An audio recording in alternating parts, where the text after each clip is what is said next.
to all of his commanders. In it he told them that the armistice had been signed and the hostilities would come to an end at 1100 hours that morning. And so at the 11th hour of the 11th day of the 11th month, 1918, the Great War came to an end. The world relieved, but left reeling. True for our club, the Great War had claimed the lives of 7 first-team players for Hearts. Players who had joined the 16th Royal Scots. Footballers had become soldiers. They went to war to fight for their country's peace, but it was a peace that they themselves never got to enjoy. They are, in the words of their manager at the time, John McCartney, the unreturning brave. But the impact of war is never limited to those who don't return. Even those who survived its conflict are overshadowed by its curse. As they went to war, they took on a burden for us. History found them ready. And in pioneers, in the formation of a brilliant regiment, sportsmen the world over will ever remember them. Duty well done. They're welcomed back to Tynecastle. Hearts of oak. Hearts of oak they were, but supermen they weren't. Some supporters presumed that the players who were returning, would slot back into the team and bring some consistency and quality that they'd been lacking in their absence. But the horrors that many of them had witnessed and the scars that many of them had inflicted would stay with them for the rest of their lives. Some wounds never healed. Later on we'll mention the story of Paddy Crossan. He was a heart of oak, still breathing, but a heart of oak who had been significantly burdened. And that's a reminder today that we're not just here to remember those who have passed away in war in the past. We're here to pray for, to consider those who are still living in the midst of war right now. We're here to in some ways stimulate help and hope for those who are still living with the physical or the emotional consequences of war. How many of us, when we were gathered together this time last year, could have guessed that we would be 9 months into a brutal war within our very own continent? And yet today it is estimated that the Russian invasion of Ukraine has caused almost 17,000 civilian casualties, 6,500 civilians dead, almost 10,000 civilians injured. That's a civilian casualty count that leaves Tynecastle Park 85% full. And so we are here today to remember the story that makes up the history of our football club. But we are also here to stand with all those who defend Ukraine in its struggle and stand against Russian oppression.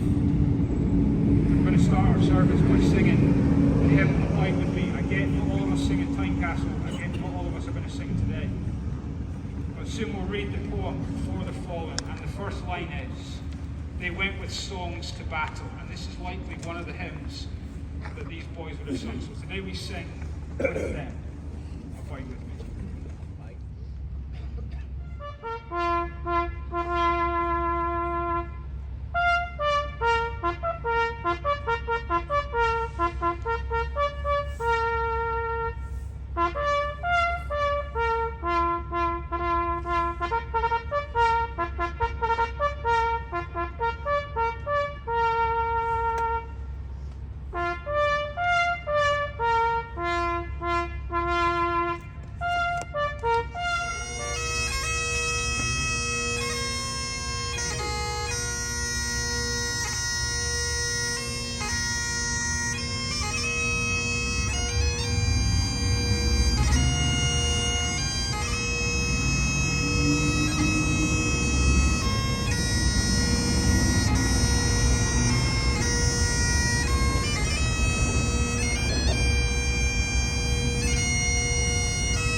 even though it was a long way from us, that they would be forever in our hearts, that their bravery will always be remembered in Gorgie, and that we will always include their heroism when we sing, "This is our story." Now to close our service, we'll sing the national anthem.